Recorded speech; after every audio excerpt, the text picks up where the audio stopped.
Assalamualaikum warahmatullahi wabarakatuh. Perkenalkan, nama saya Andrian Effendi, kelas 24 S32, mata kuliah basis data. Di sini saya ingin mempresentasikan tugas basis data yang berjudul normalisasi basis data dan studi kasus penerapannya.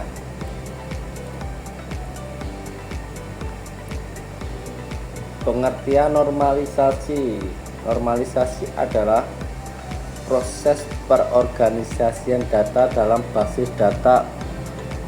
Satu, untuk mengurangi redundansi data, menghilangkan redundansi data yang duplikat atau tidak perlu, sehingga menghemat ruang penyimpanan dan meningkatkan efisiensi.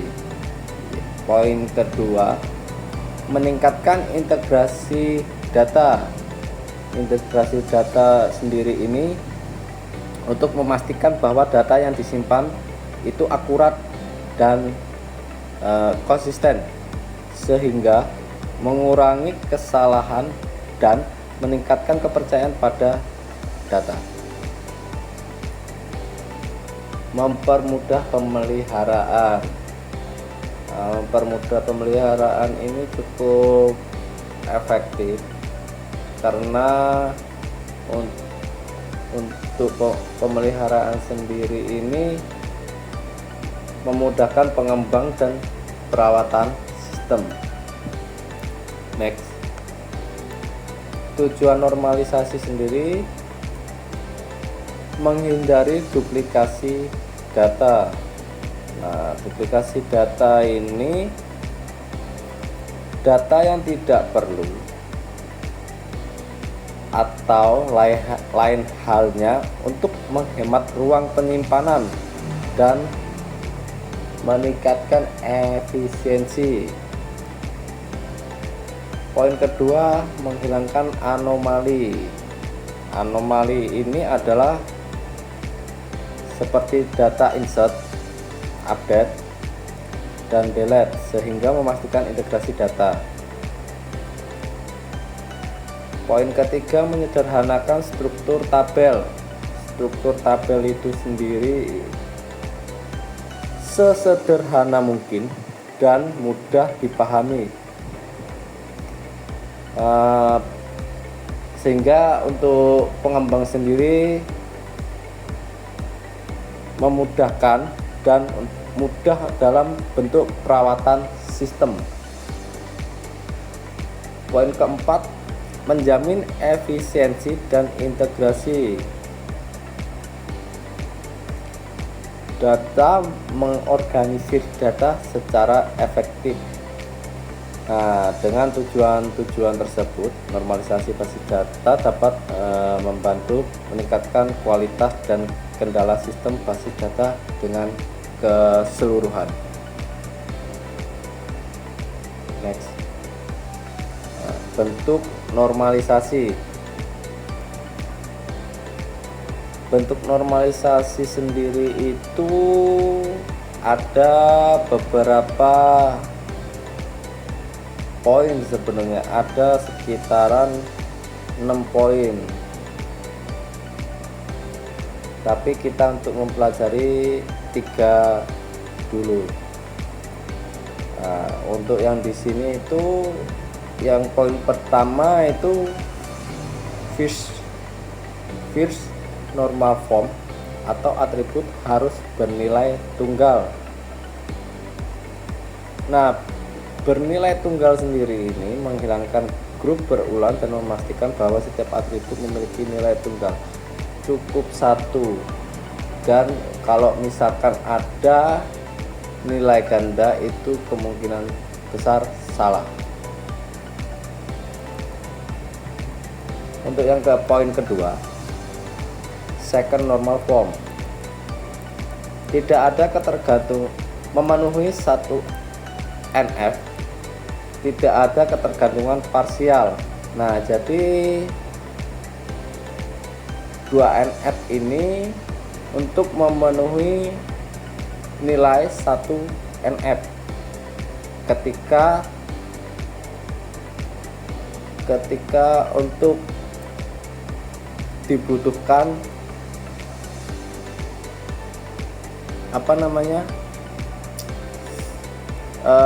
ketergantungan, tidak ada ketergantungan parsialnya. Jadi untuk poin 1, kedua ini saling memenuhi. Kalau untuk ketergantungan itu tidak ada ketergantungan parsial ya, untuk cuman saling memenuhi. Untuk poin ketiga sendiri itu sama aja, untuk memenuhi 2NF, dengan catatan tidak ada ketergantungan transitif cumanan. Transitif sendiri ini memastikan bahwa setiap atribut non kunci bergantung langsung pada kunci utama. Next. Studi kasusnya, tabelnya seperti ini. Untuk masalahnya duplikasi data pelanggan, namanya ada 2, dan rentan kesalahan seperti ini kemungkinan besar ya. Untuk poin ketiga, tidak efisien ya, tabelnya seperti ini. Nah, ini 1NF sendiri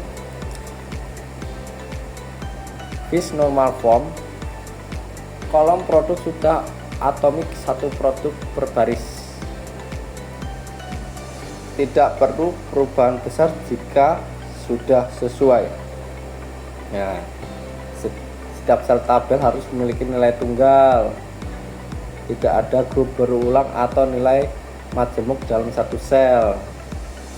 Itu tadi nilainya, atribut nilainya cuma satu, seperti di ini bentuk normalisasi ini 1NF itu atributnya harus bernilai tunggal. Untuk poin kedua, tidak perlu perubahan besar jika sudah sesuai. Nilai atribut harus tidak dapat dibagi lagi menjadi nilai yang lebih kecil. Nah, berarti kemungkinan itu memang tidak bisa dibagi lagi lebih kecil ketika kalau memang sudah sesuai. Next. 2NF second normal form. Nah, tabelnya seperti ini, pisahkan tabel pelanggan dan transaksi. Tabel pelanggan sendiri tidak mencantumkan jumlah, harga, dan produk. Tabel pelanggan hanya mencantumkan ID, nama pelanggan, dan alamat. Dan ini harus kita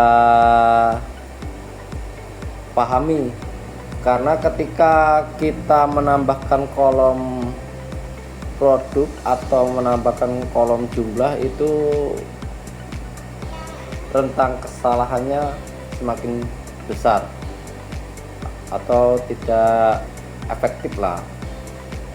Tabel transaksi sendiri itu tertera di sini, ada ID, nama pelanggan, produk, harga, jumlah. Nah, beda ya dengan tabel pelanggan. Jadi perbedaannya di situ kita harus perlu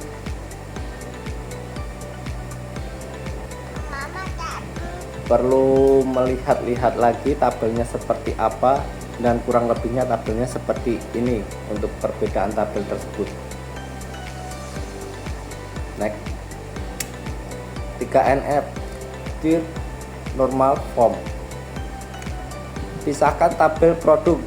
Nah, ini dengan sama-sama 3 kolom, tapi yang tertera itu berbeda-beda. Contohnya tabel produk itu tertera di sini adalah ada kode produk dan harga. Berbeda dengan tabel transaksi. Tabel transaksi itu ada ID, kode produk, dan jumlah. Di antara perbandingan dua ini tidak ada persamaan ya, semua memang beda. Kita harus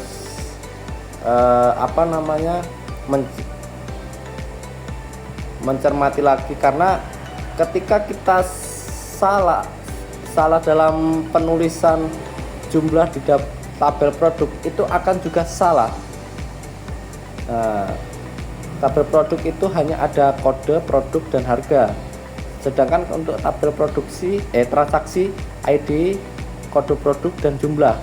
Jadi kita juga perlu dipahami lagi, karena saya juga sama-sama belajar.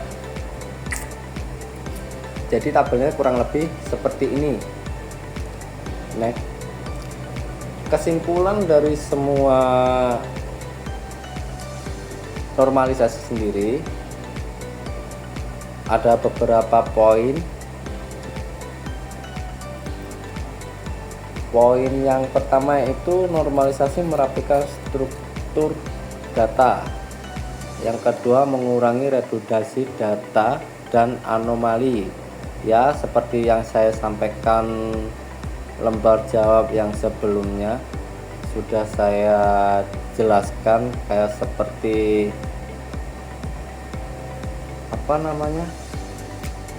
insert, update, delete. Nah, kurang lebihnya seperti itulah. Untuk studi kasusnya menunjukkan perbedaan signifikan dengan 3NF, menjamin efisiensi dan konsistensi data. Emang harus memang benar-benar konsisten ya data itu. Jangan kita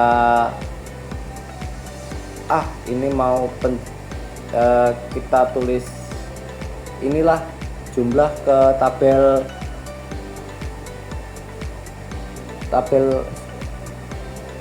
ini, tabel itu. Jangan, kita harus perlu memahami tabel-tabel yang setiap kita masukkan, seperti tabel-tabel yang sudah saya jelaskan tadi. Kan ada beberapa tabel yang memang itu kolomnya sama, ada juga yang memang kolomnya itu berbeda. Kurang lebihnya seperti itu yang saya sampaikan. Jika cara saya berbicara untuk menerangkan ini tersebut tidak begitu lancar, mohon maaf sebesar-besarnya. Saya juga sedang belajar, sama-sama belajar. Untuk dosen, mohon maaf kurang lebihnya seperti ini yang saya jelaskan. Mohon maaf sekali lagi untuk kawan-kawan. Saya akhiri. Wassalamualaikum warahmatullahi wabarakatuh. Terima kasih.